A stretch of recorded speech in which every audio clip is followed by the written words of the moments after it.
여러분 안녕하십니까. 시사 매거진쇼 프레스룸 라이브의 구경호입니다. 오늘 따끈따끈한 세 가지 한 뉴스로 바로 시작합니다. 자, 오늘 아침 서울 등 전국 대부분이 영하권에 머무는 등 가을 추위가 절정에 달했습니다. 이번 추위는 내일 아침까지 이어지겠습니다. 국회가 오늘 657조 원 규모의 내년도 정부 예산안 심사에 들어가는데 R&D 예산 삭감과 사정기간 특수활동비를 두고 여야 간 날선 공방이 예상됩니다. 이스라엘군의 공격을 받은 가자지구 최대 병원이 결국 폐쇄되면서 하마스는 인질석방 협상을 전격 중단했습니다. 오늘 5궁금에서는 계속되는 남현 이씨, 전 총주 등 각종 사건을 집중적으로 다뤄봅니다. 잠시 뒤에 프레스룸 라이브 돌아옵니다.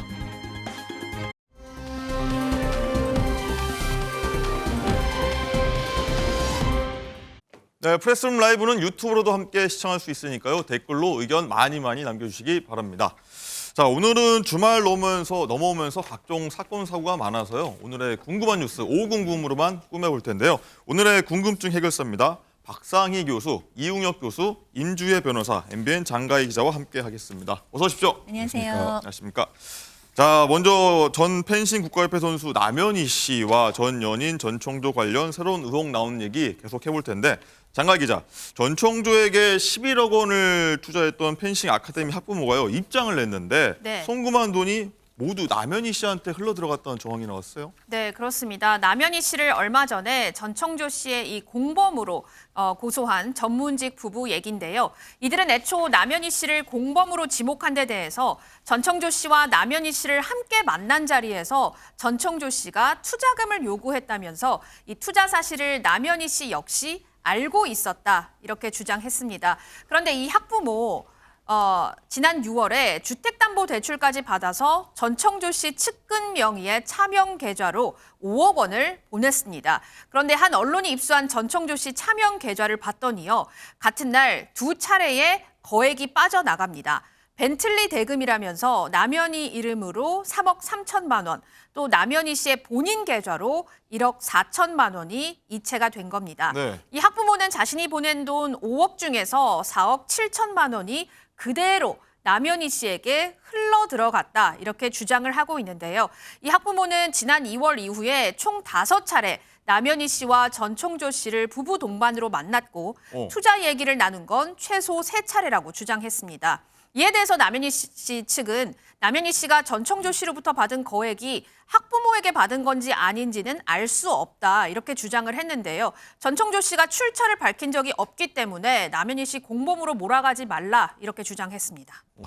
자, 이웅혁 교수님, 이 경찰 조사에서는요, 남현희 씨가 투자 관련 얘기를 좀 듣지 못했다, 뭐 이렇게 진술을 했지만 계좌 내역도 그렇고요. 지금 돌아가는 정황상요, 공범의 단서가 될 수 있는 거 아니냐, 이런 얘기가 나올 수밖에 없거든요. 네, 그렇죠. 우리가 이제 사기 관련된 그 수사의 그 핵심이 그 자금의 그 흐름을 이제 쫓는 이런 방법인 것입니다. 그래서 최종 자금의 종착지가 과연 누구이냐, 이 사람을 찾게 되면 범죄의 혐의를 밝히는데 결정적인 단서가 된다, 이렇게 그 얘기를 하고 있는 것인데요. 물론 이제 남현희 씨가 일정한 뭐 부정을 하고 있습니다만, 지금 그 외관상의 그 모습을 그 보게 되면 이 자금의 최종, 어떻게 보면 자금의 저수지라고도 또 표현할 수도 있겠죠. 왜냐하면 이곳에 모였기 때문에. 그러면 외관상으로 그 봐서는 이와 같은 자금의 흐름의 시작, 과정, 내용을 알고 있었을 가능성이 크지 않느냐, 그런 측면에서는 공범의 단서가 되기에 충분할 수도 있는데, 다만 이제 이와 같은 것이 하나의 외관상의 그 모습이고, 더 보강하기 위해서는 이 자금의 성격에 관해서 양 당사자가 나누었던 혹시 메시지가 될 수도 있고 카톡이 될 수도 있고 이런 내용까지 확보가 된다라고 한다면, 이것은 당연히 그 공범의 기능적 행위 분배임이 명백하다, 이런 생각을 해볼 수가 있고요. 또는 혹시 그 정도는 아닐지언정 어느 정도 이것을 용인하고 암시적인 이심동심의 마음이 있었던 것은 아니냐. 그래야 사실은 이제 통장까지 공유를 하게 되는 이른바 그 경제적 공동체의 외관이 있기 때문에, 그래서 이런 상황은 이 시점에서는 남현희 씨에게 상당히 불리한 외관이 아닌가 평가를 해봅니다. 불리하다. 어쨌든 수사를 해봐야 됩니다. 그 임주혜 변호사, 이 의혹에 대한 또 남현희 씨 입장이 좀 나왔다고요? 네, 또 바로 반박하는 그런 메시지를요, 남현희 씨가 변호인을 통해서 공개를 했습니다. 그 입장이 계속 반복된다고 보실 수 있을 것 같아요. 결국 몰랐다는 거죠. 그러니까 나도 피해자다. 이 출처, 이 자금의 출처가 어딘지 몰랐다. 이런 입장을 반복했습니다. 그러니까 결국 이 거액의 투자 피해금에 대해서 남현희 씨에게 흘러갔다라는 그 주장에 대해서 본인 역시 본인도 전청조가 굉장히 부유한 사람이고 재벌 3세라고 믿었기 때문에 나에게 준 돈, 나에게 준 벤틀리 구매 대금이라든가 아니면 주택담보대출을 받았던 걸 갚으라고 준 이런 금원에 대해서 난 이게 전청조가 개인적으로 준 돈인 줄 알았지 사기 피해자들로부터 출처가 있는 그런 돈인지는 몰랐다라는 점을 반복해서 밝혔습니다. 그러니까 결국 엄청난 부자로 밀었고 그리고 그 당시에는 연인이었고 결혼을 약속했던 사이이기 때문에 이런 뭐 벤틀리 차량 대금을 받는다거나 뭐 담보대출을 갚으려면서 돈을 준 것에 대해서 이게 설마 사기 피해자들로부터 온 돈인지 몰랐다는 그런 입장을 반복했거든요. 그런데 여기서 우리가 주목할 부분은 지금 이체된 내역이 계좌이체로 이루어졌기 때문에 정확하게 남아있잖아요. 네. 그러니까 오히려 남현희 씨 측에서는 많은 분들이 이렇게 직접적으로 남현희 선수의 계좌로 돈이 흘러간 점에 대해서 사기의 공범으로 볼 수 있는 증거다. 이렇게 보는 것과는 달리 역으로 전청조 측에서 지금 이렇게 계좌 이체 내역이 남아있는 것을 역으로 이용해서 나를 공범으로 몰아가고 있다. 이게 오히려 일종의 함정이다. 이런 식의 반박 입장을 내고 있는 상황입니다. 그렇군요. 그리고 장가희 기자, 일단은 남현희 씨가 자신 공범 아니다 계속 이렇게 주장을 하고 있는 건데 남현희 씨 측이 일단 공범 아님을 주장하면서 그동안 전청조한테 받았던 이 선물들에 대해서도 얘기를 했더라고요. 네, 그렇습니다. 남현희 씨 측 변호인에 따르면 전청조 씨의 벤틀리 선물과 금전 지원이 남현희 씨를 금품으로 현혹해서 이 연인 관계를 유지하기 위해 이 혼인 빙자 사기 수법 중 하나다 이렇게 주장을 했는데요. 또 남현희 씨의 유명세를 이용하고 남현희 씨를 숙주로 주변에 있는 이 부유한 피해자들을 노렸다면서 경호원들이 남현희 씨의 일거수일투족을 감시했고 또 피해자들도 전청조 씨의 지시에 따라 남현희 씨에게 투자에 관해서 한마디도 한 적이 없다. 이렇게 변호인이 언급을 했습니다. 어쨌든 이 선물에 관해서 남현희 씨와 전청조 씨의 주장은 엇갈리고 있거든요. 양측의 목소리 들어보시죠. 그 악마를 제가 믿고 함께 했던 그 시간들이 저 또한 어떻게 이럴 수가 있지? 저희 엄마랑 제 동생과 제 친척들, 주변 사람들 명의로 뭔가를 했던 정황도 이번에 제가 확인을 하게 됐고. 그 벤틀리는 현금 주고 사신 거예요? 네, 맞아요. 남현 씨가 네. 드링크로 벤틀리를 타고 싶다고 말을 했었고, 그러면 그 현금은 어느 피해자한테 나온 거예요? 저랑 연락을 하고 있는 분이 한 분이 계시는데 그분에 대해서는 그분 동의 없이 제가 말씀을 드리기는 좀 그렇고. 박상희 교수님, 네. 전청조의 경호원들이 진짜 남현희 씨를 일거수일투족 막 따라다니면서 다 감시를 했다고 하잖아요. 네. 근데 여기서 투자한 사람들 같은 경우에는 남현희 씨한테 이걸 좀 얘기할 수 있었을 것 같은데 네. 왜 말을 안 했을까요? 일단 뭐 정청조가 뭐 절대로 남현희한테는 얘기하지 말라고 신신당부했다라고 전해지고 있고요. 그다음에 이제 보면은 정청조가 굉장히 그 신뢰가 가는 말투를 가지고 있다고 얘기를 하죠. 거기에 물량 공세도 하고 굉장히 뭐 그 현금이 얼마 51조가 있음을 보여주고 이러면 사람들은 정청조는 기본적으로는 믿었던 것 같습니다. 어쩜 믿고 싶었을지도 모르고요. 그리고 지금 이 투자를 하는 것에 마음을 주었던 분들은 정청조의 말을 들어야 내가 여기서 투자를 해서 여기서 이득을 얻을 수, 경제적인 이득을 얻을 수 있을 거야라고 이제 확신을 했잖아요. 네. 그러기 위해서 내가 지켜야 되는 룰이 절대로 남현희에게는 이 얘기를 하지 말아야겠구나라고 결심을 한 것 같고요. 그게 바로 그 정청조가 사기꾼으로서 얼마나 사기꾼으로서 유능한가를 드러내주는 그런 면모라고 보겠습니다. 그렇군요. 그리고 장가희 기자, 또 이런 가운데서도 남현희 씨가 또 과거 펜싱 코치들한테 전청조의 재력을 자랑하는 그 말하는 육성 파일을 저희가 좀 입수를 했잖아요. 뭐 소위 말하는 뭐 어떤 재벌보다 내가 더 돈이 많아, 전청조가 그렇게 돈이 많아 하는 그런 내용이죠. 네, 그렇습니다. 지난 2월에 오은영 박사가 뭐 심리 상담을 할 거다 이런 얘기를 하면서 부유층을 대상으로 운영하려던 펜싱 아카데미 사업을 주변 코치들에게 홍보하는 남현희 씨의 목소리가 공개가 됐는데요. 남현희 씨는 이 녹취록에서 전청조 대표님이 돈이 좀 굉장히 많다. SK랑 삼성보다 많다 이렇게 언급을 했고요. 전청조는 나와 엄청 친해, 돈 엄청 많아라면서 특별한 아이들을 대상으로 전청조 씨가 사업을 할 건데 코치들에게 1,500만 원을 줄 수 있다 이렇게 언급을 했습니다. 이 특별한 펜싱 장소는 하남 쪽이 될 건데 지금 하남에 건물 다 올리고 있어. 또 아주 비밀리에 수업이 진행돼야 하니까 보안 좀 유지해달라 이렇게 코치들에게 당부를 했습니다. 이렇게 영입이 된 코치 중에 일부는 전청조 씨에게 속아서 투자 사기를 당한 사람도 있는 것으로 알려지고 있는데요. 이에 대해서 남현희 씨 측은 역시나 전청조 씨의 사기 행각은 전혀 몰랐다는 입장입니다. 어쨌든 이 코치들도 녹취 이 내용처럼 남현희 씨와의 친분, 그 말을 믿고서 어쨌든 투자한 게 아닌가 싶거든요, 교수님.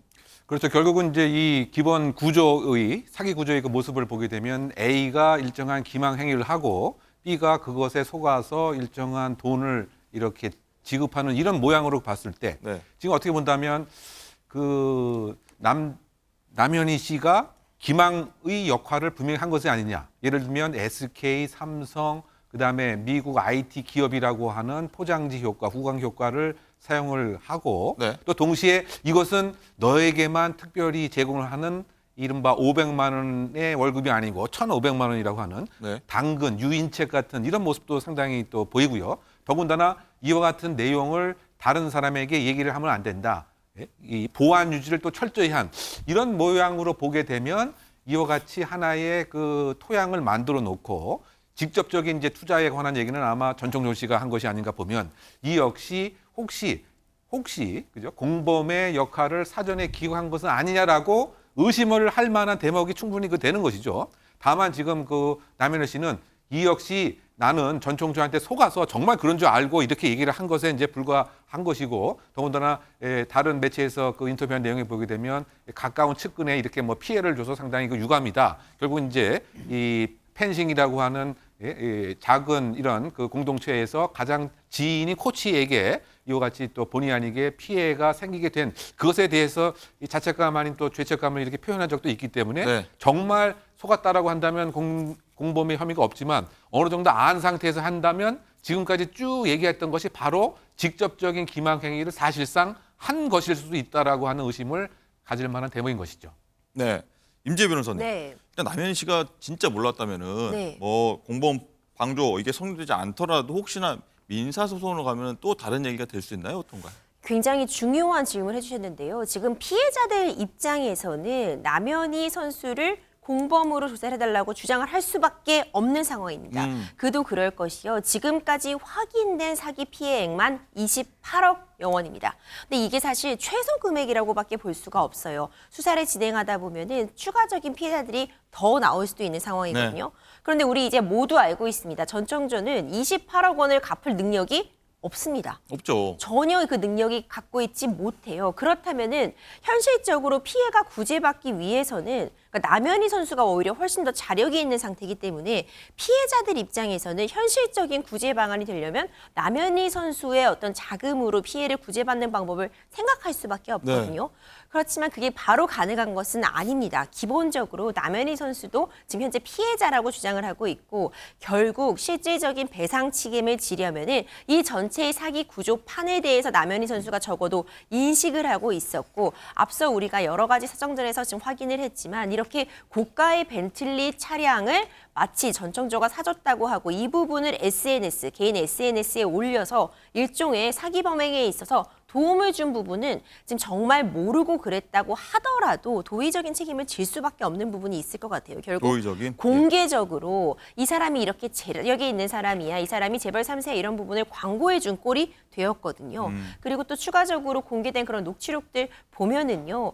이 사람 재벌가보다 돈이 정말 많은 사람이야. 이렇게 펜싱 코치들에게 언급한 부분이 나왔잖아요. 네. 이 펜싱 코치들은 누구냐? 남현희 선수를 가장 존경하고 믿고 따르는 그런 존재들이잖아요. 그런 선수들에게 남현희 선수의 입을 통해서 이 사람이 이렇게 부자다라고 한 번 더 확인해 줌으로써 공신력을 높여주는 역할을 했다는 점은 사실 일단 비난 가능성이 충분히 있어 보이고요. 다만 배상 책임 부분에 있어서는 당연히 본인이 진 죄에 대해서 책임을 져야지 어떤 도의적인 책임이 있다고 무조건 다 이걸 배상할 책임은 법적으로 전혀 존재하지 않습니다.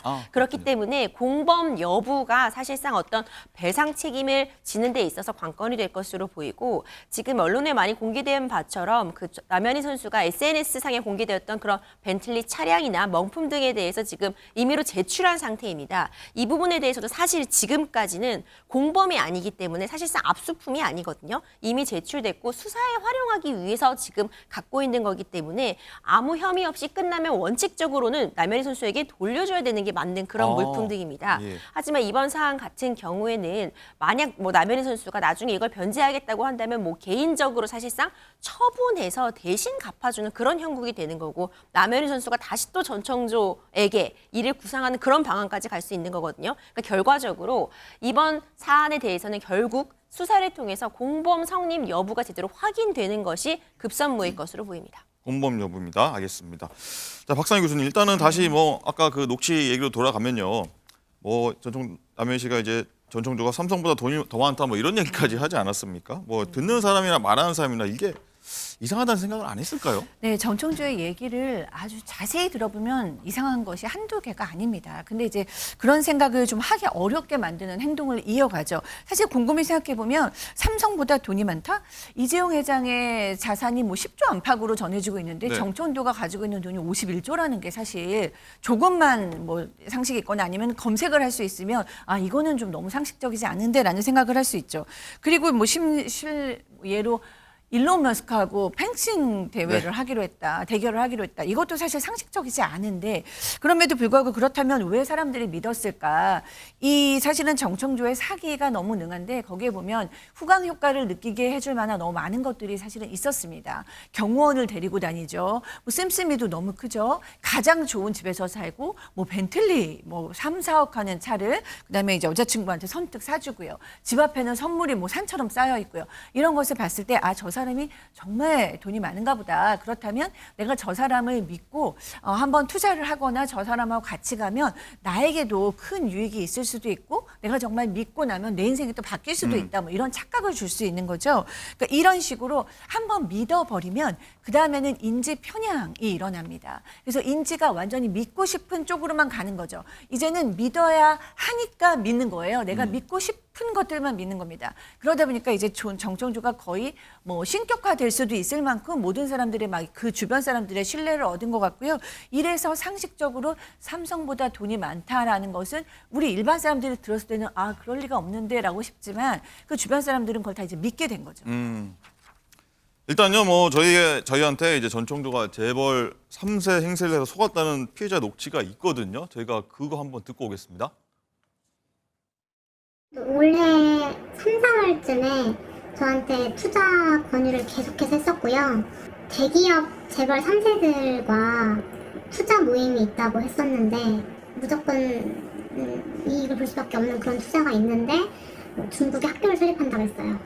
그래서 그 투자를 해볼 생각이 있냐, 특별히 껴주겠다라는 식으로 권유를 했었고 또 전화 와서 투자해보자 이런 식으로 해서 뭔가 의아했지만 저를 진심으로 도와주려는 마음이 느껴졌어요. 말을 너무 잘했기 때문에 돈을 벌게 해주겠다 계속 이런 식으로 저를 설득을 했고 라는 어플을 통해서 대출 알아보라고 하고 그렇게 4천만 원 좀 넘게 투자를 했습니다.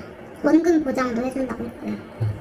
말을 일단 너무 잘해서 그냥 전적으로 믿었고 너무 잘해주는 바람에 그렇게 저도 마음을 열게 됐던 것 같아요. 근데 그때가 네, 들어보면은 이제 재벌들 우리끼리만 아는 거 너만 특별히 껴줄게, 너만 돈 벌게 해줄게 이런 식으로 유혹하는 것 같아요. 네, 그렇죠.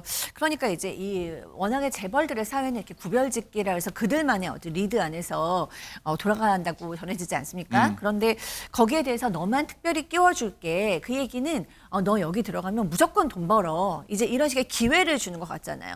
우리가 뭐 홈쇼핑이나 이런 데서도 물건이 몇 개 없는데 지금 사지 않으면 이거 못 삽니다라고 얘기하면 마음에 불안감이 일어나면서 저건 내가 꼭 가져야겠다 이런 생각이 들잖아요. 그렇죠. 그러니까 그 재벌 모임에 나는 들어갈 수 없는데 이번 기회를 놓치면 나는 다시는 이런 기회를 얻을 수 없고 이번 기회에 나는 저 모임에 들어가면 인맥도 얻고 또 돈도 얻을 수 있다라는 말 이제 급한 마음이 되는 거죠. 정말 전청조가 갖가지 방식으로 다 사기를 쳤는데 본인이 재벌 3세고 이 재벌 3세 모임에 특별히 끼워주겠다라는 말을 해서 사람들로 하여금 마음이 혹하게 해서 그런 모임에 들어가고 싶게 만든 것 같습니다. 일확천금 노리는 어떤 사람들의 좀 심리도 노린 것 같긴 해요. 자, 임주혜 변호사, 네. 그리고 이 전청조가 이제 본인을 시한부 환자로 속이고 또 여기를 또 믿은 그런 지인을 상대로 사기 행각을 벌인 사실도 또 새롭게 드러났어요. 네, 앵커님께서 말씀해 주신 것처럼 또 드러났습니다. 캐도 계속 나오고 있어요. 이번에는요, 본인은 시한부라고 속이고 이제 피해자에게 접근을 했습니다. 나도 이렇게 아팠다 하다 보니까 서로 공감대가 생기게 됐고 그러다 보니 마음을 터놓고 지낼 수 있었다고 해요. 네. 그러더니 올해 2월경에요, 피해자에게 전청조는 본인이 병원비를 결제해야 한다면서 카드를 빌려달라고 했습니다. 또 이에 피해자는 카드를 흔쾌히 빌려주게 됐던 것 같습니다. 그런데 그 카드는 당연히 병원비로 쓴 게 아닙니다. 바로 그 카드를 받은 그날이요, C 명품 매장에 가서 원피스 4벌에 대한 가격으로 무려 500여만 원을 결제를 500이요? 했습니다. 네, 4벌에 500여만 원이었어요. 거기서 끝이 아니고요. 이번엔 D 매장에 가서 캐리어를 구입했는데 이 캐리어 구매 비용은 239만 원이었습니다. 이 호화로운 쇼핑을 즐기고 나서 알뜰하게도 백화점 포인트까지 챙겼습니다. 포인트까지요? 근데 이게 굉장히 중요한 부분이요. 포인트를 챙겼는데 그 포인트 명의자가 남땡희로 기재가 되어 있었던 거예요. 그러니까 이것이 남현희 선수 명의로 포인트는 또 챙긴 것이 아니냐 이런 얘기가 나오고 있거든요. 그러니까 기본적으로 본인을 시한부라고 속이면서 어떤 약해진 그런 피해자들의 마음, 동정심을 유발한 다음에 카드를 이렇게 탈취하여 범행을 벌인 것이 아닌가 싶고요. 결국 이렇게 명품 쇼핑을 한 것을 안 피해자 측에서 카드를 회수했고 이 전청조는 갚겠다 하고선 당연히 아직까지도 갚지 않은 상태라고 전해지고 있습니다. 아하, 좀 황당한데요. 이 교수님, 이제 피해자 카드로 병원이 아닌 명품 쇼핑을 하고요. 남현희 씨가 또 카드 포인트까지 적립했다. 이런 것 때문에 둘이 이제 경제 공동체 아니냐 이런 의심을 하는 것 같아요. 그렇죠. 그 이제 중요한 이제 고가의 물품을 구입을 이제 하는 이 시점에도 함께 그 했을 뿐만이 아니고 지금 우리가 쭉 살펴본 것처럼 통장의 최종 그 종착지도 역시 그 남현이셨다고 한다면 어떤 측면에서 본다면 이 내용을 알고 있었을 가능성이 큰 인지적 동맹 관계가 하나 있을 수 있을 것 같고요. 또 다른 차원에서는 결국은 경제적 공동체라고 하는 하나의 그 확언을 할 수 있는 부분이 아닌가 이제 이런 의심이 그 되는 네. 그런 대목입니다. 물론 이제 이와 같은 그 상황에서 양자는 정말 첨예하게 지금 대립하고 있는 상황이죠. 그도 그럴 것이 사실상 지금 그 전청조주의 입장에서는 공범을 만드는 프로젝트가 그 성공이 돼야 본인의 책임도 경감이 되고 혹시 뭐 민사상 책임에서부터 이것에도 좀 나눠 가질 수도 있고 비난 가능성도 배분이 되는 반면 이제 그 남현희 씨 자체는 이 국가대표까지 지냈던 공적 인물의 그 상징성 자체 이것도 훼손되면 안 되기 때문에 이것은 이제 끝까지 지금 부인하려고 하는 이제 이런 그 상황인데 결국 전반적인 지금 외관상의 모습을 보게 되면 인지적 동맹 관계, 경제적 공동체가 아닌가라고 하는 의심으로 지금 불리한 상황인데 이거와 관계된 결정적인 끝까지 나는 속았다라고 하는 그런 이제 물증이라든가 또는 카톡의 메시지라든가 뭐 이것이 또 나오게 되면 이것은 결국 또 전청조의 단독범이었다 뭐 이렇게 그 얘기할 가능성이 있기 때문에 여전히 그 수사의 그 최종 결과까지 좀 지켜볼 대목이 아닌가 보입니다. 네, 이거 입수한 장 기자 단독으로 입수했는데 여기 내용 보면 좀 희한한 내용 많아요. 뭐 할부도 하고 뭐 많은 것들 했더라고요. 제가 단독한 거는 아까 임주혜 변호사가 말씀하신 것과는 또 다른 단독 네. 기사인데요. 혹시 앵커님께 이거 먼저 여쭤보고 네. 싶어요. 귀걸이를 아내분께 선물을 하신다면 최고가를 선물한다라고 했을 때 얼마까지 해주실 수 있으십니까? 아, 얼마까지요? 네, 최고가를 선물을 해주시겠다라고 저 했을 때 고민되는데 한번 귀걸이입니다. 네, 몇백까지는 될 것 같다는 생각이 드는데 좀 두렵습니다. 몇백만 원까지 전청조 씨는 1,000만 원짜리 귀걸이를 샀습니다. 1,000만 원짜리. 그렇습니다. 앞서 언급된 피해자의 카드로 귀걸이를 산 영수증을 단독 입수했습니다. 영수증을 살펴보면 지난 2월 23일 1,000만 원을 결제하는데요. 뭘 샀냐고요? 귀걸이 샀습니다. 귀걸이가 1,000만 원짜리가 있다는 걸 저도 이번에 처음 알았는데 이날 이후로 앞서 이 영수증에서 보셨듯이 캐리어도 사고 원피스를 추가로 사기도 했고요. 이 금액에 대해서는 피해자에게 단 한 푼도 갚지 않은 것으로 알려지고 있습니다. 자, 박 교수님. 전청조가 일단 카드를 준 피해자한테 뭐 사기 사건이 터진 초기기만 해도 이제 수시로 전화 걸어서 뭐 힘들다, 뭐 하소연했다고도 하는데 뭐 지금 뭐 목걸이 얘기 뭐 이런 것도 해서 어떻게 보세요? 아, 참 맞춤형으로 사기를 쳤구나라는 생각이 들어요. 어떤 사람한테는 과시적으로, 어떤 사람한테는 협박을 해서 사기를 쳤는데 또 어떤 피해자한테는 굉장히 측은지심을 유발을 시키는 거죠. 너무너무 힘들다. 내가 힘들 때는 나는 뭐 폭력적인 성향을 보이거나 극단적인 선택도 했다. 뭐 이런 식으로 얘기를 하면 착한 마음에 어떤 그 피해자는 어떡하지? 이 사람을 내가 도와줘야 되나? 만약에 도와준다니까 뭘 도와줘야 되냐 싶고 그냥 두기에는 죄책감도 들고 또 뭔가 누군가가 극단적인 난 마음이 괴로워서 극단적인 선택을 하겠다 그런 마음의 압박감을 느끼지 않습니까? 네, 어떤 일종의 책임감을 느끼죠. 그리고 그런 책임감이나 압박감을 느낀 후에 감정적으로 교류를 한 후에 그런데 나 이렇게 뭐 병원에 가게 카드 좀 빌려줘. 나 병원비 해야 되니까 나 피토했는데 나 뭐 병원비 수술 좀 빌려줘. 이렇게 얘기하면 참 안 주기가 어렵잖아요. 내가 힘내. 너는 잘 될 수 있어. 막 이렇게 얘기해 놓고 그러니까 정청조는 어떤 사람에게는 이렇게 마음의 공감을 끌어내므로써 본인이 불쌍하다 이렇게 신세한탄을 하면서 사기를 친 것 같아요. 그러나 이제 정천조의 목적은 항상 이렇게 본인의 마음을 얘기하려는 것이 아니라 결국에는 이제 돈을 끄집어내기 위함이었다라고 생각합니다. 그리고 장가 기자. 아까 돌발 질문에서 좀 당황했었는데 저 아내가 보고 있어서 몇백만 원 얘기했지 사실 100만 원도 쉽지 않죠. 너무 큰 돈입니다. 어쨌든요. 전청도가 또 시한부라고 속이고 사기친 사람이 뭐 또 있다라더라고요. 네, 그렇습니다. MBN이 단독 보도를 했는데요. 남현희 씨의 고모부 딸, 그러니까 남현희 씨의 고종 사촌입니다. 암에 걸린 남현희 씨 고모부 측에 접근을 해서 병을 치료해주겠다면서 이 사기를 시도한 정황이 나왔는데요. 어떻게 사기 행각을 벌였는지 목소리 듣고 오시죠. 병원장님이 직접 움직여 주신다고 했으니 네. 당일날 저희가 다 참가할 거고요. 병원에 제 개인 병실이 있습니다. 전문가들이 붙어서 봐주실 수 있고요. 또 사이드로 봐줄 수 있는 의사들도 위암 전문의들로 세팅은 해드릴 수 있어요. 이거 한 사이클에 3억 정도 해요. 이거는 그러니까 한국에 사실 들어올 수 없는 보험이 안 돼서 못 들어오는. 그러니까 전청조 씨는 자신이 시한부의 삶을 살고 있기 때문에 이 국내에 없는 고가 치료기기, 항암 치료제를 들여왔으니 이 부분을 알아봐 줄 수 있고 또 모 병원에 개인 병실이 있는데 전문가는 물론 사이드를 봐줄 의사도 위암 전문의로 세팅을 해드릴 수 있다 이렇게 언급을 했습니다. 또 이게 어제 기사에는 안 나온 부분인데 제가 녹취를 직접 들어봤더니요. 네.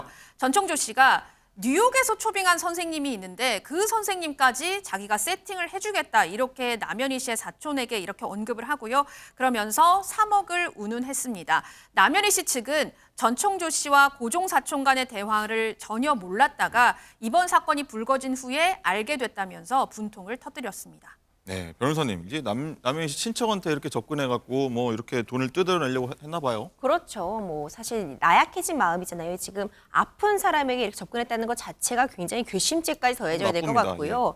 지금 우리가 대화 내용 들어봤지만 허무맹랑합니다. 기본적으로 전부 다 거짓말인 거고 허무맹랑한 얘기를 하지만 어떤 자꾸 뭔가 상대방의 심리를 이용해서 내가 이렇게 힘이 있는 사람이야, 내가 이렇게 권력과 돈이 있는 사람이야를 강조하려고 하면서 결국 지키지 못할 약속 남발하고 있는 거죠. 네. 어떤 사기꾼들의 전형적인 수법 또 활용해서 이 친척에게도 결국 최종적으로는 돈을 뜯으려는 것이 아닌가 이런 강한 의심이 듭니다.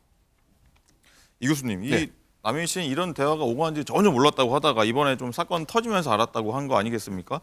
지금까지 몰랐던 것도 사실 저희 입장에서는 좀 충격이에요.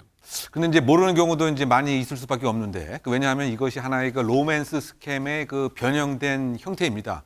즉 최근에 한 조사에 의하면 피해자 10명 중 7명이 또 여성이고 또 공통적인 그 이제 특징점이 감성을 파고들어서 이른바 그 신뢰를 그 획득하는 이러한 일들이 빈발하고 있고요. 지금 이 이른바 제2의 지금 그 전청조가 울산에도 등장했다라고 하는 기사가 뭐 엊그저께 나온 것 같은데요. 이 양상도 상당히 그 비슷했습니다. 남성의 그 마음을 이렇게 그 사로잡아서 계속 그 돌려막기 식으로 피해액을 편취해 나가는 이런 형태였는데 이 당사자가 사실은 그 수사기관이 알려주기 전까지는 또 모르고 있었던 이런 또 상태였던 거죠. 근데 어쨌든 지금 그 남현희 씨 같은 경우에는 그 국가대표까지 지낸 그런 입장에서 좀 더 그 상식선에 그 기반한 이런 그 인지적 그 판단을 그 했어야 되는데 그렇지 못했던 또 이유 중에 하나가 이른바 그 전총조가 신뢰를 획득할 수 있는 증거 아닌 증거까지 제시하면서 활용했기 때문이죠. 네. 뭐 예를 들면 호흡이 실제로 곤란하다든가 피를 토한다든가 이러한 연기를 통해서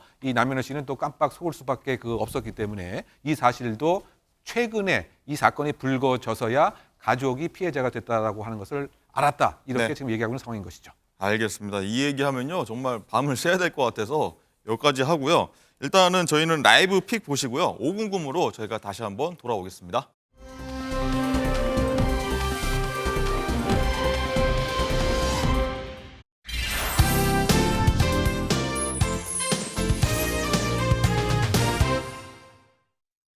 네, 라이브 픽 보고 오셨고요. 저희는 두 번째 5궁금으로 다시 이야기해 보도록 하겠습니다. 두 번째는요.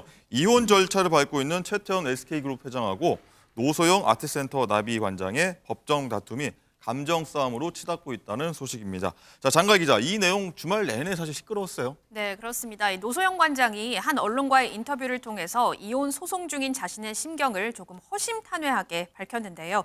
노소영 관장은 가정은 계약이 아니라 언약이라면서 인간을 인간되게 한다는 건 이 신뢰를 만들어가며 약속을 지키는 것이고 이게 바로 사람과 동물이 다른 점이다. 이렇게 강조를 했습니다. 또 자신에게 불리하고 마음에 들지 않더라도 한 번 맺은 약속은 지키는 것이 사람을 사람답게 한다고 말했고요. 노 관장은 이 결혼의 언약이 아니라 계약이 되고 결국 사람이 물건처럼 너는 얼마, 나는 얼마 이렇게 되는 게 싫어서 끝까지 가정을 지켰는데 이렇게 자신이 결혼을 붙잡고 있는 게 아이들의 정신에도 좋은 건 아니더라라고 하면서 이혼을 하기로 마음먹은 계기를 밝혔습니다. 네, 박 교수님, 이 최태원 회장의 동거인이죠. 김희영 TNC재단 이사장을 겨냥한 듯한 발언도 핫더라고요. 네, 뭐 작심 발언으로 보입니다. 일단 이혼 소송과는 별개로 김희영 TNC재단 이사장을 상대로 30억 원의 손해배상 청구 소송을 제기했어요. 이 소송이 어떤 의미냐라고 한 기자가 물어보니까 남의 가정을 깬 사람 벌을 받아야 한다. 가정이 있다는 걸 뻔히 알면서 아이를 낳고 부인 행세를 하는 것은 안 된다. 아닌 것은 아니라고 말하기 위해서 사회의 이정표가 되기 위해서 돈의 힘에 맞서 싸우겠다라고 밝혔습니다. 관련해서 이제 노소영 관장이 지난주 있었던 재판에서도 심경을 밝힌 바 있는데 목소리 한번 듣고 오겠습니다.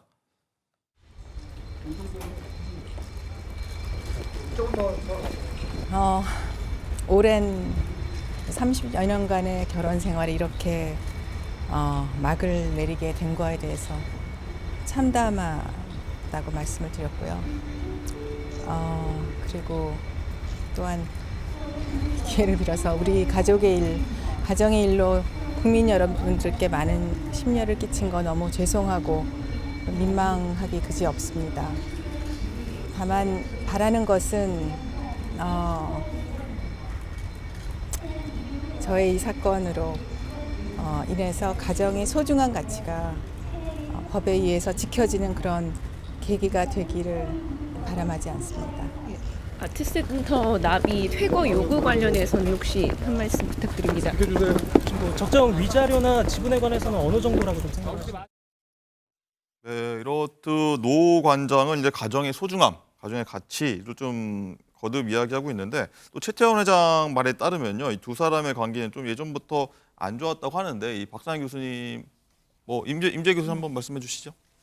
그렇죠. 최태원 회장은 지금 거듭 강조하고 있는 게 지금 이혼 소송에서 문제가 되고 있는 거잖아요. 양측의 입장이 첨예하게 대립하고 있는 부분이 사실상 최태원 회장은 반박할 말들이 많이 없습니다. 그러니까 혼인 기간 중에 어쨌든 외도를 저질렀고 그래서 그 외도 상대방과 자식까지 낳았다는 것이 지금 사실로서 드러난 상황이기 때문에 최태원 회장이 거듭 강조해서 주장하고 있는 것은 애초에 내가 다른 사람을 만나기 이전부터 이 결혼은 이미 깨어진 상태였다. 그렇기 때문에 어떤 이 혼인관계의 파탄의 책임이 오로지 나라고 볼 수 있는 것이 아니다. 이런 주장을 반복하고 있는 것이지만 네. 우리 법에서는 공고하게 유책 배우자는 이혼 청구를 하지 못한다고 되어 있어요. 그렇기 때문에 결혼을 한 상태에서 어쨌든 이혼을 하지 아니한 단계에서 다른 사람을 만난 부분에 대해서는 사실 당연히 이혼에 대한 책임은 최태원 회장 쪽에 있을 수밖에 없는 상황이고요. 양측이 이렇게 언론을 통해서 공개적으로 서로 이와 관련된 얘기를 주고받는 것은 지금 항소심이 시작됐습니다. 이 둘의 결혼 3기의 결혼이었지만 지금 3기의 이혼이거든요. 사실상 새로운 증거의 제출이나 어떤 쟁점을 다투기에는 3심제를 취하고 있지만 이번 2심에서까지 다투고 이제 대법원은 법률심으로만 구성이 되기 때문에 양측이 이렇게 언론을 통해 입장을 밝히는 것은 항소심의 이 마음가짐, 그러니까 총력을 다하겠다는 의지를 양쪽 모두 보이고 있는 거라고 분석할 수 있을 것 같습니다. 네. 이런 상황에서 최태원 회장의 4년 전 발언이 재조명되고 있는데 어떤 이야기 했는지 한번 듣고 오겠습니다.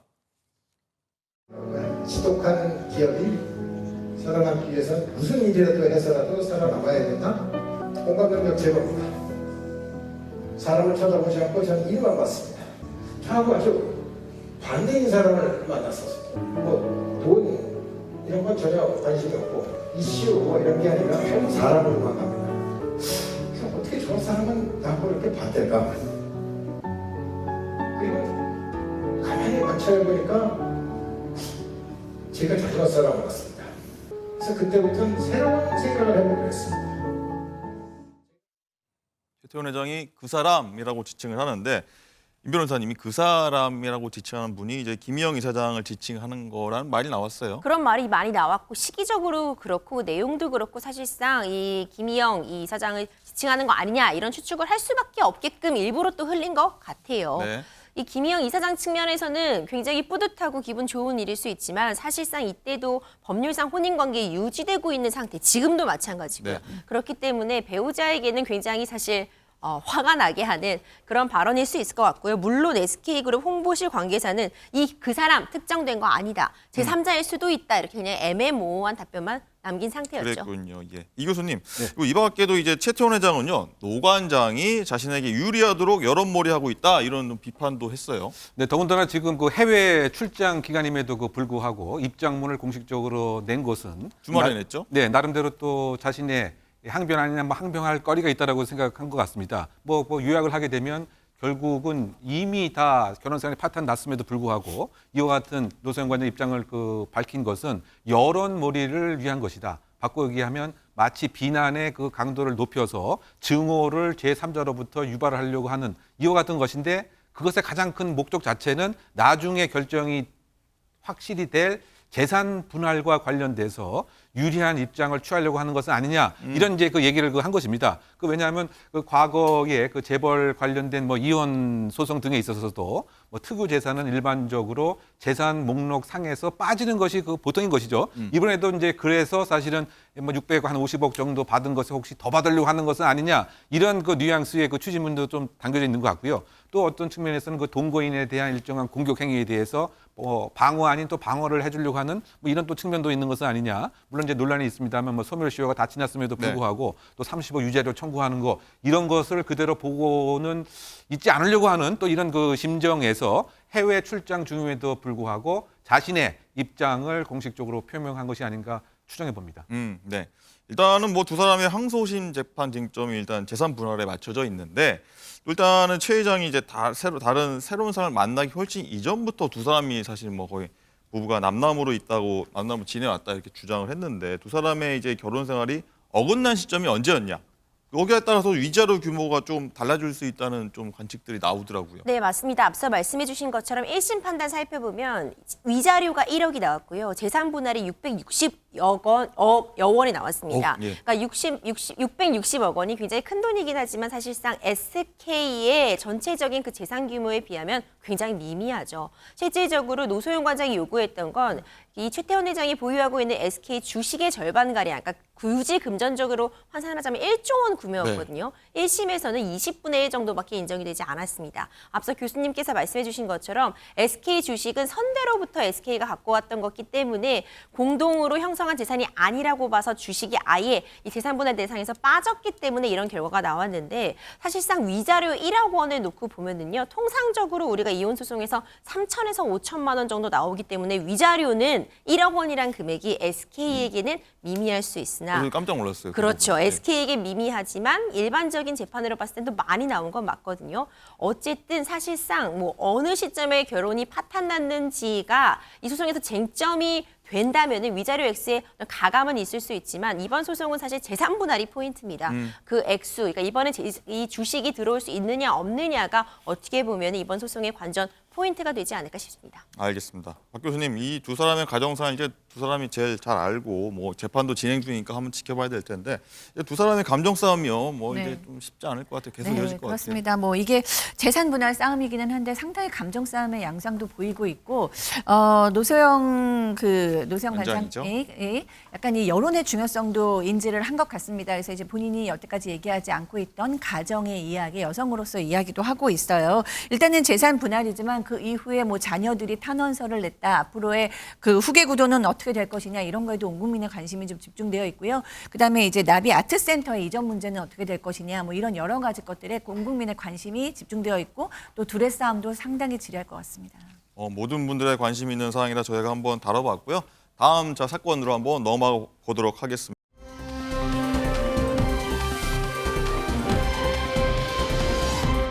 다음 사건으로 한번 넘어가 보도록 하겠습니다. 다음은요, 저희가 설명하기조차도 힘든 일입니다. 장가 기자. 자, 의붓 딸에게 피임약을 먹이면서 지속적으로 성폭행을 했던 그런 계부가 있다고요. 정말 기가 막힌 일인데요. 지난 2016년부터 2022년까지 6년 넘게 계부 A씨가 의붓딸 B양을 지속적으로 성폭행을 했습니다. A씨는 의붓딸이 초등학생일 때 친모를 만나러 2주에 한 번씩 오면 성추행을 하기 시작했답니다. 이후 친모와 계부, 의붓딸이 2019년부터는 함께 살면서 노골적인 성폭행이 시작이 됐는데요. 어린 의붓딸에게 피임약까지 복용하게 하면서 성폭행을 일삼았다고 합니다. 아이가 성폭행을 거부하면 외출을 금지하고 또 가족과 떨어져 살 것이라면서 협박을 했고요.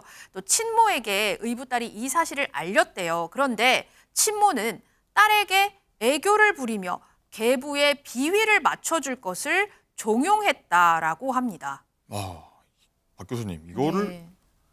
어떻게 받아들여야 됩니까? 이게 상식이란 네. 말도 좀 꺼내기가 좀 그래요. 정말 너무나 절망스러운 사건이죠. 사실 이렇게 양부가 여성 그 딸을 성폭행하는 일을 종종 저희 사회에서 안타깝게 듣고는 있는데 네. 그런 경우에 우리가 이제 그루밍 성범죄라는 말을 쓰기는 했는데 이 경우는 사실은 그루밍이라고 단정 짓기도 어렵습니다. 왜냐하면 그루밍 성범죄면 적어도 그 딸에 잘해줘야 되거든요. 그 딸의 원하는 것들이나 이런 것들을 잘해주면서 비위를 맞추면서 그러니까 그루밍이라는 게 이제 빗질을 해주라는 얘기인데 어떤 그런 관리를 해주면서 성폭행을 하는 건데 이 경우는 그것도 아니고 피임약을 먹게 하거나 그 엄마하고 오래 떨어져 있어서 괴로운 어떤 분리불안의 마음을 이용한다거나 아니면 정신적으로 너무 피폐해져 있어서 정신적으로 힘들어하는 상황에서도 성폭행을 멈추지를 않아요.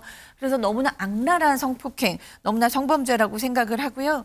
저는 이 경우가 가장 또 안타까운 게 이 가해자는 이 양부일 뿐만 아니라 친모도 가해자다라고 생각을 합니다. 이 딸에게 사실은 이 엄마는 기반인 존재죠. 엄마만 내 편이 되어줬어도 이렇게 절망스러운 과정도 없고 이 딸이 지금 극단적 선택을 했잖아요. 극단적 선택도 막을 수 있었을 텐데 정말 대부분의 엄마들이 모성애를 가지고 있지만 이 엄마는 절대적으로 이기적인 엄마로 이 딸을 착취한 것으로 보입니다. 그렇죠. 그렇게 받을 수밖에 없을 것 같아요. 이 교수님, 네. 이 당시 피해 학생 당시의 정신적 고통이 저희가 상상도 할 수 없을 것 같아요. 네, 그렇습니다. 더군다나 이제 엄마라고 하는 이제 존재는 그 의미 있는 타자라고 얘기를 하고 그야말로 이제 가장 생명줄과 같은 상징성 그 존재인데 이와 같이 이제 계부에 의해서 성폭행이 지속적으로 이루어지는 상태에서 무엇인가 구조를 요청하고 도움을 요청할 그 친모 역시 그 사실상 이것을 못 본 채하고 오히려 종용하는 이런 그 모습입니다. 그래서 그 과거에 이와 유사한 그 사례에 이른바 친족 성폭행의 가장 중요한 인자 중에 하나가 옆에 있는 친족들도 오히려 이것을 회유하고 도와주는 이런 모습이 나타나는데 이번에도 그런 성향이 너무 뚜렷한 것 같고요. 그런 측면에서 보게 되면 큰 틀에 의해서는 이것이 그 사회적 타살의 대표적인 모습이 아닌가 생각됩니다. 본인은 이와 같은 지금 어려운 상황에서 해소하는 방법이 전혀 없다 보니까 그야말로 술에 의존하고 이 미성년자가 어떻게 술에 의존해서 알코올 중독 증상까지 생겼고요. 결국은 계부가 기소가 된 지 일주일 채 안 된 이런 상황에서 네. 이런 상황을 벗어날 수 있는 마지막 방법이 결국은 이제 극단적인 선택으로 이렇게 귀결 지어진 것 같습니다. 네. 그래서 이와 같은 이제 친족 성폭행에 관한 것은 엄중한 처벌뿐만이 아니고 주변에서도 혹시 의심되는 상황이 있었을 때는 먼저 선제적으로 신고가 이루어져서 이와 같은 상황을 미리 막는 이러한 제도적 보완도 좀 있어야 되지 않나 생각해 봅니다. 네. 임주혜 변호사님, 네. 이게 좀 사람이라고 부르기 힘든 이 계부한테 어떤 처벌 판결이 내려졌나요? 미성년자 중간간, 강제추행, 친족 중간간 입에 다 오르기도 어려운 그런 범죄들을 저질렀죠. 징역 25년 선고됐습니다. 징역 25년 중형 맞습니다. 20년 이상의 장기형 선고가 됐지만요. 지금 피해자는 사망했고 더 이상 돌아올 수 없는 강을 건넜잖아요. 피해자의 피해 회복이 될 수 없다는 이런 사정들, 그리고 정말 파렴치한 범죄라는 점에서 국민의 법감정 징역 25년으로는 만족할 수 없지 않을까 이런 생각 크게 듭니다. 네, 형량이 부족하다 이런 생각이 들 수밖에.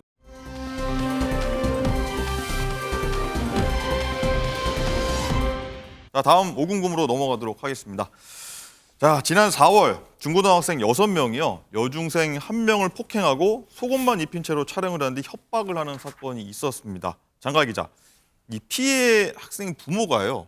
이 가해 학생들한테 사과를 요구하자 돌아온 답변이 뭐 황당했다고 해요? 그렇습니다. 우리 촉법 소년이니까 형사처벌 안 받아요. 협박하지 마세요. 이렇게 피해 학생 아버지에게 가해자가 문자를 했답니다. 이거 어찌된 일이냐면요. 지난 4월 인천 미추홀구 한 골목에서 10대 청소년 6명이 중학교 1학년 여학생 A양의 얼굴과 복부를 때린 혐의를 받고 있는데요. 이들 중 3명이 실제 촉법 소년인데 만 10세 이상 14세 미만으로 형사 책임을 물을 수 없는 나이입니다. 자, 그런데 이 가해 학생들이 자신들이 촉법 소년이라는 것을 너무 잘 알고 있는 나머지 반성하는 태도를 전혀 보이지 않았는데요. 피해자 아버지는 억장이 무너진다면서 왜 피해자가 가해 학생보다 못한 생활을 해야 하느냐 이렇게 분통을 터뜨렸습니다. 예, 이 교수님, 네. 이 촉법 소년, 이 용어 자체가 좀 생소하긴 한데 이것부터 한번 설명 좀 해주시죠. 네, 촉법, 법에 저촉되는 비행을 한 소년이다. 이렇게 요약을 할 수가 있고요. 예, 법적으로 보게 되면 14세 미만에 해당되는 형사 미성년자를 우리가 촉법 소년이다 이렇게 부르는 것이죠. 네. 근데 결과적으로 보게 되면 과거의 기준에 의해서 14세라고 하는 기준이 설정이 되었죠. 네. 60년, 70년 전에. 근데 지금 기준으로 보게 되면 범죄 진행이 훨씬 높아졌고 정보의 흡수량도 높고 그래서 지금 이 14세 기준이 과연 적절한 것인가? 네. 여기에 대해서는 사회적 논란도 많이 있어서 지금 법안 등이 지금 준비되었지만 아직 이 공식적인 네. 13세로 낮추는 이런 작업은 이제 없습니다. 어쨌든 이 개념이 촉법 소년이라고 하는 이제 개념인 것이고요. 네. 그리고 지금 이번 사안에서 6명은 검찰에 송치가 됐는데 6명 중에서 3명은 검찰에 송치가 됐는데 3명은 소위 이 소년부에 송치가 된다. 가정법원 소년부 송치. 네, 이 얘기는 또 무슨 얘기냐면 이 촉법 소년이나 형사 미성년자 또는 기타 이제 범죄 소년에 해당되는 경우 성인처럼 이 징역, 형사 처분을 받는 것이 아니고 예.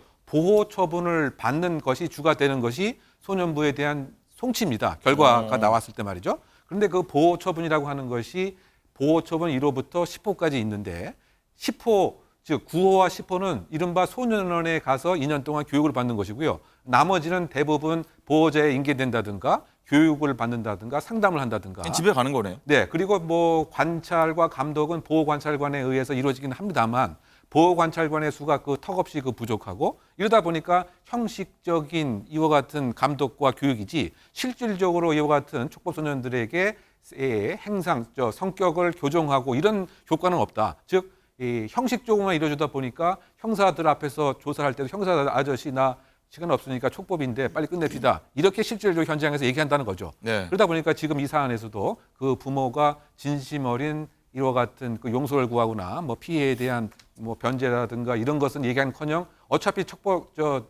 이 죄에 대한 처벌도 안 받는 촉법인데 이렇게 요구를 많이 하느냐 이런 지금 표현을 한 것이 아닌가 해석해 봅니다. 나는 처벌도 피하고 가해자들이 반성커녕 피해 학생 부모한테 조롱까지 하는 상황인데 뭐 아무리 어린 아이들이지만 네. 좀 너무 심한 거 아닌가요? 네, 그래서 지금 이제 촉법 문제가 점점점 더 심화되고 있고 많은 분들이 이거 바뀌어야 되지 않느냐라고 생각을 하고 계시죠. 뭐 사실 우리가 뭐 드라마 뭐 글로리 같은 데서도 보듯이 피해자는 그 아픔을 트라우마를 평생 가지고 가야 하고 그 학교 폭력이든 뭐 학교 밖폭력이든 너무 심각하고 또 그 피해자 아이를 보는 부모의 마음은 정말 피를 토하고 싶은 마음 그러니까요. 아닙니까? 네, 이런 상황인데 아이들은 나 촉법이라서 뭐 처벌 안 받으니까 얘기도 하지 마세요라고 얘기하면 굉장히 사회의 분노가 일어나죠. 게다가 이제 요즘 아이들 워낙에 촉법 아이들도 보면 혼자 하는 것이 아니라 집단 행동을 하다 보니까 그 책임감을 n분의 1만 느낍니다. 그래서 이렇게 너무 이제 본인들의 잘못을 깨닫지도 못하고 거기에 이제 인터넷의 역량, 주목받고자 하는 역량에 또 이런 아이들은 대부분이 가정이 해체되어 있는 경우가 많기 때문에 정말 좀 근본적인 사회 문제로 인식이 되어야 할 것 같고요.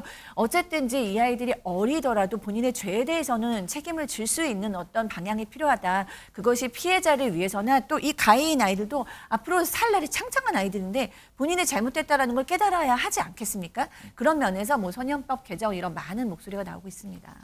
이 교수님은 뭐 이런 사건 사실 많이 접해보셨을 텐데 이번 건에 대해서는 또 어떻게 보세요? 핵심적인 것은 내가 악행을 해도 불이익을 받을 수 있지는 않다라고 하는 잘못된 메시지가 이렇게 전파된 것이 아닌가 이런 점을 먼저 꼬집고 싶습니다. 그 얘기를 조금 더 심화 있게 하게 되면 아까 보호처분 1호부터 10호까지 설명을 해드렸지만 이것을 조금 더 개선하고 개혁할 필요가 있다. 예를 들면 상습적으로 이렇게 악성이 있는 아이들을 설령 소년원에 보낸다라고 하더라도 소년원 예를 들면 6개월 또는 2년까지 그러면 9호, 10호 처분에 해당이 됩니다. 그런데 지금 그 소년원 자체도 이른바 과밀 현상이 일어나 있습니다. 1,700명의 T1인데 실제로는 1,900명까지 이렇게 입감이 되어 있다 보니까 범행이 개선 교화되기는커녕 오히려 그 범죄의 그 교도 대학처럼 또 다른 것을 배워갖고 나오는 상태가 되는 거죠. 그래서 이것에 대한 대폭적인 개선도 있어야 되고요. 최근에 빈발했던 여러 가지 사건들의 가장 공통점도 김규일수 같은 경우도 형식적인 그 보호 처분의 그 대상이었고 또 다른 범죄자들도 그와 같은 문제가 있었습니다. 즉 이 얘기는 뭐냐면 이와 같은 비행 청소년을 사전에 제도적으로 개선 교화 못하게 되면 흉악범으로 이렇게 성장하게 되는 것입니다. 그래서 네. 그 무엇보다도 소년 사법에 대한 제도적 개선이 꼭 좀 있어야 되지 않나 개인적으로 생각합니다. 알겠습니다. 일단 뭐 촉법 소년 범죄가 꾸준히 증가되고 있다는 점 지금 화면으로 잠깐 보여주셨는데 마지막으로 박상희 교수님, 사실 옛날과 이 촉법 관련한 법안이 좀 다르지 않습니까? 연령을 좀 낮춰야 된다. 뭐 또 거기에 따라 또 아닐 수도 있다. 이런 말들이 많은데 어떻게 의견 갖고 계신지 마지막으로 듣겠습니다. 네, 저 개인적으로는 뭐 두 가지입니다. 저는 촉법 나이를 조금 한 살 정도 낮추는 거는 좀 동의를 하거든요. 왜냐하면 너무 많은 그 사건 사고가 일어나고 있고 피해자들이 나오고 있기 때문에 낮추는 거는 동의를 합니다. 이제 다만 그게 정답이냐, 그것만이 방법이냐라고 얘기하면 어른들이 바뀌지 않고서는 아이들이 바뀔 수 있는 방법이 없기 때문에 예방과 교육이 더욱더 중요하다고 생각하고 있습니다. 알겠습니다. 오늘 말씀은 여기까지 듣도록 하고요. 좀 개선이 됐으면 좋겠습니다. 네, 오늘 프레스 라이브 여기서 마치겠습니다. 저희는 내일 오전 10시 30분에 다시 찾아뵙겠습니다. 모두 고맙습니다.